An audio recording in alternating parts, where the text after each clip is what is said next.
আমার ভাই, আমার বড় ভাই আর ভাতিজা হয়েছে ভূমিকম্প হয়েছিল না, ভাই বাজার করতে বাইর হয়েছে। ওখান থেকে নাকি কষাইটলি মাংস কিনতে গেছে, ওখানে যাওয়ার পথে ওয়াল ধসে পড়ে আমার ভাই আর ভাতিজা মরে গেছে। ঠিক আছে, আমি আপনার বাজার করতে গেছিলাম, বাজার করে আসি আমি বাইরে ফোন দিয়ে জানতে চাইছিলাম যে ভাই ভূমিকম্প হয়েছে জানছেন নি, কিন্তু বাইরে ফোন বন্ধ পাইছি। পরে আমি আমার আম্মা আমার ভাইয়ের বাসায়, আমার গ্রামে থাকে কিন্তু ঢাকা আসছে ডাক্তার দেখাইতে, ভাইয়ের বাসায় আমার ফোন দিয়েছি, মা ভূমিকম্প হয়েছে শুনছেন? মা বলে যে ও বাবা এরকম হয়েছে।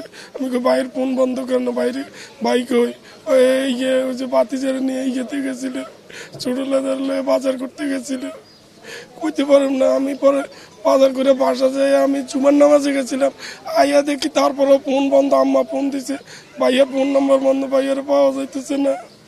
পরে ভাইয়ারে আপনার খোঁজার জন্য আমি সাথে সাথে বাইরে হয়ে গেছি, আইসি চুরিটোলা ভাইয়ের বাসায় দিয়ে যে সব কিছু কান্না আর পরে খোঁজ নিতে নিতে মিটফোর্ড হাসপাতালে আইয়া দেখি যে আমার ভাই মরে গেছে আর ভাতিজা মরে গেছে পড়ে আছে। আপনারা সবাই দোয়া করবেন আমার ভাইয়ের জন্য। আমার ভাই খুব ভালো মানুষ ছিল, আজিজ মানুষ, ব্যবসায়ী ছিল, খুব ভালো মানুষ ছিল, খুব ভালো মনের মানুষ ছিল।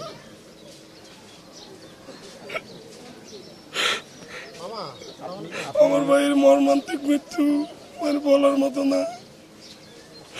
কারোর কোনো নিরাপত্তা নাই, বাসার থেকে বের হয়ে ঘরে ফিরার কোনো নিশ্চয়তা নাই।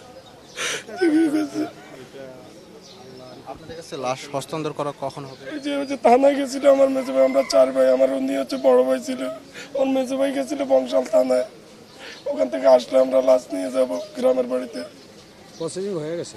গ্রামের কোথায় দাফন করবেন? আমার বাড়ি লক্ষ্মীপুরে, গ্রামের বাড়ি 7 নং বশিকপুর। চৌদ্দিন চন্ডির এলাকা। না, আমরা পোস্টমর্টম করাবো না, যেহেতু এটা অনাকাঙ্ক্ষিত একটা ঘটনা, বিপদ হয়ে যাওয়া গেছে, পোস্টমর্টমের কোনো দরকার নেই।